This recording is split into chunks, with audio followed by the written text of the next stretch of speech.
கர்த்தருடைய பரிசுத்த நாமத்திற்கு மகிமை உண்டாவதாக. ஐக்கிய உபவாச ஜெப ஊழியங்கள் சார்பாக இயேசு கிறிஸ்துவின் நாமத்தில் உங்களை வாழ்த்தி வரவேற்கிறேன். இந்த நாளிலும் ஏசாயா 61 அதிகாரம் அதில் 2 வசனம், அதன் பின்பகுதி, துயரப்பட்ட அனைவருக்கும் ஆறுதல் செய்யவும். இங்கு வேத பகுதியிலே மிக தெளிவான ஒரு வார்த்தை இருக்கிறது. துயரப்பட்ட அனைவருக்கும் ஆறுதல் செய்கிற ஒரு தேவன். நம்முடைய வாழ்க்கையில் எதிர்பாராத விதங்களில் நடக்கிற காரியங்கள், சம்பவங்கள் திடீரென நம்முடைய மனதை நிலை தடுமாற செய்து அதன் நிமித்தமாய் மீளா துயரத்தில் இன்றைக்கு லட்சக்கணக்கான மக்கள் வாழ்கிறதை பார்க்க முடியும். ஆனால் இப்படிப்பட்ட துயரமான சூழ்நிலையில் ஆறுதல் சொல்ல ஒருவருமே இல்லாத சூழ்நிலையில் இங்கு யார் ஆறுதல் சொன்னாலும் ஆறுதல் அடையாமல் இருக்கிற இந்த நேரத்தில் ஆண்டவராகிய கர்த்தர் ஆறுதல் செய்கிற தேவன் என்பதை அவர் வெளிப்படுத்துகிறதை பார்க்க முடியும். இங்கு யோபுவின் சரித்திர புத்தகத்தில் வாசிக்கும் போது யோபு என்ற ஒரு மனிதனை இங்கு பார்க்க முடியும்.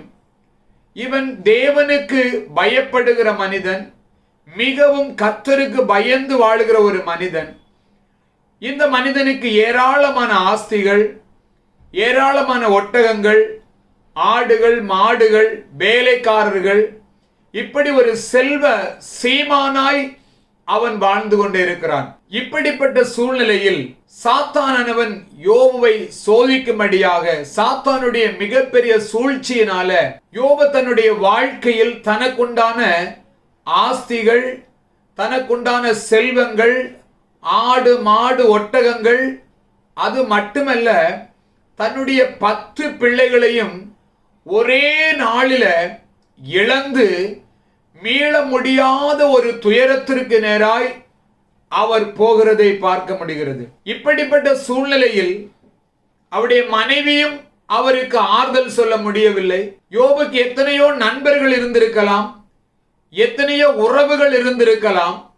ஆனால் ஒருவருமே யோபுக்கு ஆறுதல் சொல்லி இதிலிருந்து யோபுவை மீட்க ஒருவராலும் கூடாமல் போனது. இதை யோபுடைய இந்த அவல நிலையை அறிந்து, யோபுக்கு நேரிட்ட மகா பெரிய தீங்கை அறிந்து, யோபுடைய 10 பிள்ளைகளும் மரித்து போனதை அறிந்து, யோபுடைய நெருங்கின நண்பர்கள் யோபை துக்கம் விசாரிக்கவும், யோபுக்கு ஆறுதல் கூறவும், யோபை இந்த மீளா துயரத்திலிருந்து எப்படியாவது வெளியே கொண்டு வர வேண்டும் என்று யோபுடைய நண்பர்கள் ஓடோடி வந்தார்கள். யோபின் புஸ்தகம் 2 அதிகாரம் 12 வசனத்தை வாசிக்கும் போது, அவர்கள் தூரத்திலே வருகையில் தங்கள் கண்களை ஏறெடுத்து பார்த்தபோது அவனை உரு தெரியாமல் சத்தமிட்டு அழுது, அவரவர் தங்கள் சால்வையை கிழித்து வானத்தை பார்த்து தங்கள் தலைகளின் மேல் புழுதியை தூற்றி கொண்டு வந்து, அவன் துக்கம் மகா கொடிய துக்கம் என்று கண்டு ஒருவர் அவனோடு ஒரு வார்த்தையும் பேசாமல் இரவு பகல் 7 நாள் அவனோடு கூட தரையிலே உட்கார்ந்திருந்தார்கள். பாருங்கள், யோபுடைய நண்பர்கள் என் நண்பனுக்கு இப்படி சம்பவித்திருக்கிறது என்று அறிந்து ஓடி வருகிறார்கள் நண்பனை பார்க்க. அவர்கள் தூர இருந்து பார்க்கும்போது தன்னுடைய நண்பனாகி யோபு ஒரு தெரியாமல், தாங்கள் முன்னாடி கண்ட யோபு இதுவல்ல. இப்பொழுது யோபின் நிலை மிகவும் பரிதாபமான உருவம் என்னதென்று அறியாதபடிக்கு இருக்கிற யோபுவை கண்டு அவர்கள் கண்களை ஏறெடுத்து பார்த்து உரு தெரியாமல் சத்தமிட்டு அழுது, யோபுடைய நண்பர்கள் சத்தமிட்டு அழுகிறார்கள். யோபுடைய இந்த அவல நிலையை பார்த்து தங்களுடைய வஸ்திரங்களை கிழித்துக் கொள்கிறார்கள். தங்கள் தலையின் மேல் புழுதியை போட்டுக்கொண்டு, யோபுடைய துக்கம் மகா கொடிய துக்கம் என்பதை அறிந்து, யோபுக்கு இனி ஒரு வார்த்தையும் ஆறுதல் சொல்ல முடியாது, ஒரு வார்த்தையை சொல்லி யோபை தேற்ற முடியாது. யோபுக்கு நாங்கள் என்ன சொல்ல போகிறோம் என்று தெரியாமல் 7 நாட்கள் இரவும் பகலும் யோபின் அருகில் உட்கார்ந்து அழுது கொண்டே இருந்தார்கள்.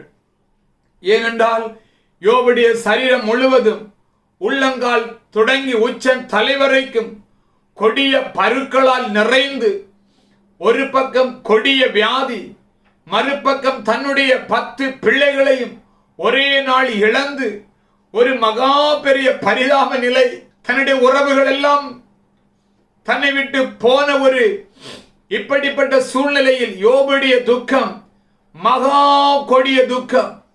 இந்த துக்கத்திலிருந்து யோபை யாரால் ஆறுதல் படுத்த முடியும்? எந்த மனிதனால் யோபுக்கு ஆறுதல் வார்த்தைகளை சொல்ல முடியும்? யோபு இப்பொழுது ஆறுதல் இன்றி மிகுந்த வேதன் மத்தியிலே அவர் உட்கார்ந்து இருக்கிறார். நண்பர்களுக்கும் என்ன சொல்ல வேண்டும் என்று தெரியாமல் நண்பர்களும் 7 நாள் இரவும் பகலும் ஒரு வார்த்தை கூட யோபிடத்தில் பேசாமல் அழுது கொண்டே இருக்கிறார்கள். இந்த சூழ்நிலை யார் யோபுக்கு ஆறுதல் செய்ய முடியும்? யாரால் தான் ஆறுதல் படுத்த முடியும்? எப்படிதான் ஆறுதல் அடைய முடியும்? ஆனால் இயேசு 61 அதிகாரம் 2 வசனத்தில் சொல்லுகிறது, துயரப்பட்ட அனைவருக்கு ஆறுதல் செய்கிற தேவன், துயரத்தில் மூழ்கி இருக்கிற ஒவ்வொருவருக்கும் ஆறுதல் செய்கிற தேவன் யோபை கண்ணோக்கி பார்த்தார். யோபுடைய புலம்பலை பார்த்தார். யோபுடைய கண்ணீரை கர்த்தர் பார்த்தார். நாங்கள் இருக்கிற பகுதியில் கூட ஒரு அருமையான குடும்பம் இருந்தது. 3 பிள்ளைகளும் தன் கணவன் குடும்பமாய் வாழ்ந்து கொண்டிருந்தார்கள். ஒரு சில ஆண்டுகளுக்கு முன்பாய் திடீரென்று தன்னுடைய 3வது மகன் நீரில் மூழ்கி மரித்து போய்விட்டான். ஒரு சில மாதங்கள் கழிந்த பிறகு தன்னுடைய அன்பு கணவனையும் அவர்கள் இழந்து போனார்கள். மீள முடியாத துயரம். ஒரே வருடத்திற்குள் தன் அன்பு மகனை இழந்து போனார்கள். தன்னுடைய கணவனை இழந்து போனார்கள். துயரத்தின் உச்சத்தில் இருந்தார்கள். மீள முடியாத துக்கம். யாராலும் ஆறுதல் சொல்ல முடியாத ஒரு சூழ்நிலை. இப்படிப்பட்ட சூழ்நிலையில் நாங்கள் இருக்கிற பகுதிகள் ஊழியம் செய்கிற ஒரு சில சகோதரிகள் அவர்களை விசாரித்து அவர்களுக்கு இயேசு அன்பை சொல்லி இயேசு கொடுக்கும் ஆறுதலையும் இப்படிப்பட்ட துயரத்தில் இருந்து மீட்பதற்கு இயேசுவால் மட்டும்தான் முடியும் என்று சொல்லி அவர்களுக்கு அழுது ஜெபித்து ஆறுதல் படுத்தி அதற்கு பிறகு அந்த குடும்பம், அந்த சகோதரி ஆண்டவராக இயேசு கிறிஸ்து அன்பையும் அவர் அளிக்கும் ஆறுதலையும் பெற்று இந்த மிகப்பெரிய இழப்பின் மத்தியில இன்றைக்கு அவர்கள் ஆறுதல் அடைந்து சமாதானத்தோடு வாழ்ந்து கொண்டிருக்கிறார்கள். ஒரு பக்கம் கணவனையும் பிள்ளையை இழந்தாலும் மறுபக்கம் துயரப்பட்ட அனைவருக்கு ஆறுதல் அளிக்கிற தேவன் அந்த சகோதரியை கண்ணோக்கி பார்த்தார். அந்த சகோதரிக்கு தேவன் ஆறுதலை கொடுத்தார். இப்படித்தான் யோபுடைய வாழ்க்கையும் எல்லாவற்றிழந்த நிலை. என்ன செய்வது? யோபை கண்ணோக்கி பார்த்தார். வேதம் சொல்லுகிறது, யோபுடைய முன்னிலைமையை பார்க்கிலும் அவருடைய பின்னிலைமையை தேவன் அதிகமாய் ஆசீர்வதித்தார் என்று. ஒரு பக்கம் ஆசீர்வாதங்கள் வந்திருந்தாலும் இந்த ஆறுதல் எங்கிருந்து வந்தது? இந்த சமாதானம் எங்கிருந்து வந்தது? இயேசு கிறிஸ்து ஒருவரே நம்மை ஆறுதல் படுத்த முடியும். வாழ்க்கையில் வருகிற மிகப்பெரிய இழப்பின் மத்தியில நம்மால் ஆறுதல் அடைய முடியாது. தேவன் ஒருவர் தான் துயரப்படுகிற அனைவருக்கும் ஆறுதலை கொடுக்க முடியும். அதற்கு யோபுவை ஆறுதல் படுத்தின தேவன் ஒருவேளை இந்த நிகழ்ச்சியை பார்த்து கொண்டு நீங்கள் உங்கள் அருமையானவளை இழந்து, என்னுடைய துக்கம் மகா பெரிய துக்கம், எனக்கு நீ ஆறுதலே இல்லை,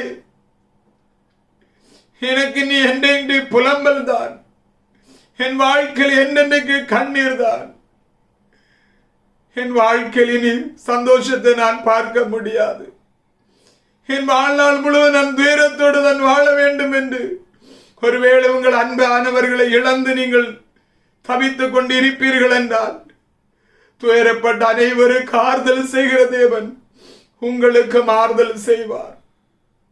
யோபை கண்ணோக்கி பார்த்த தெய்வம் உங்களை அவர் கண்ணோக்கி பார்ப்பார். யோபு கர்த்தரையே நோக்கி பார்த்தார்.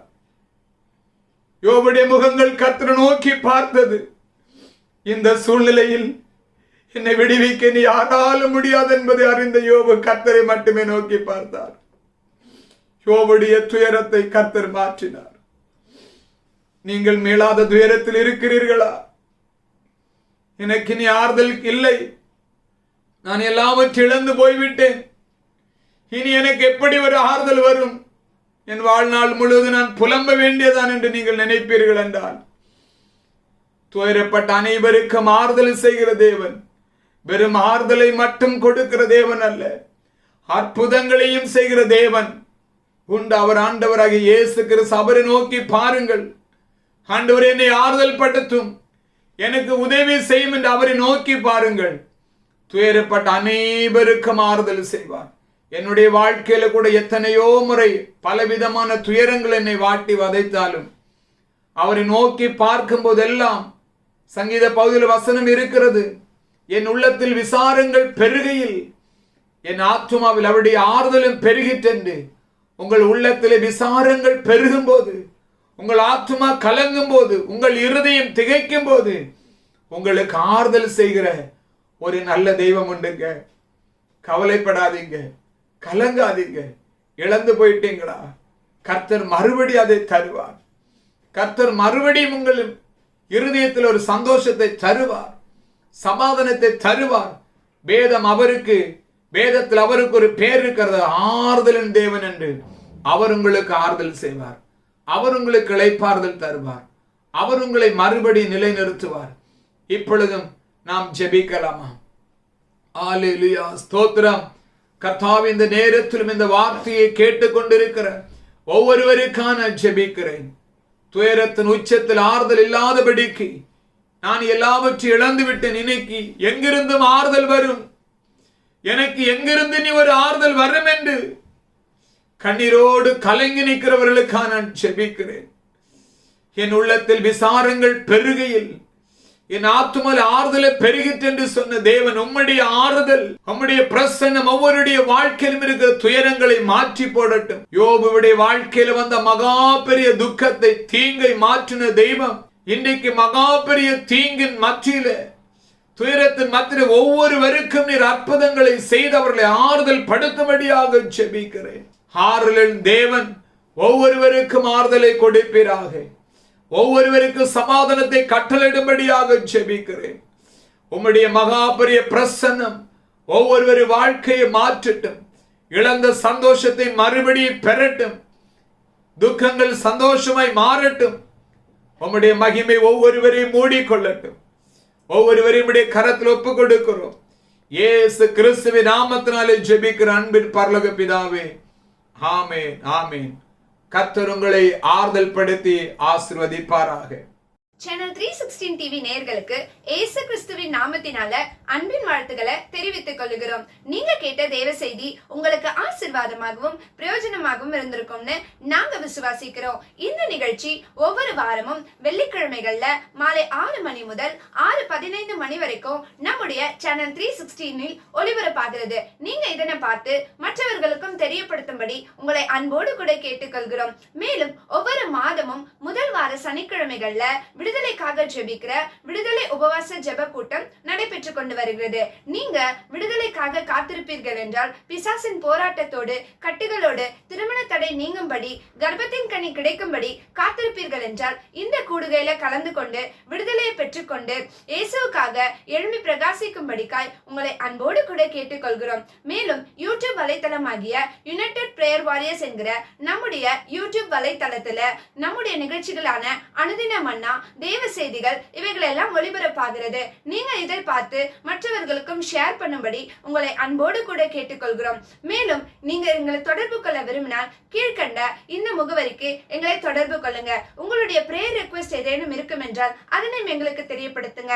இந்த நிகழ்ச்சி மூலமா நீங்க ஆசீர்வதிக்கப்பட்டிருப்பீங்க என்றால் அதையும் எங்களுக்கு நீங்க தெரியப்படுத்துங்க. உங்களுக்காக நாங்க ஜெபிக்கிறோம். மீண்டும் அடுத்த வாரம் சந்திப்போம். ஆமேன். God bless you.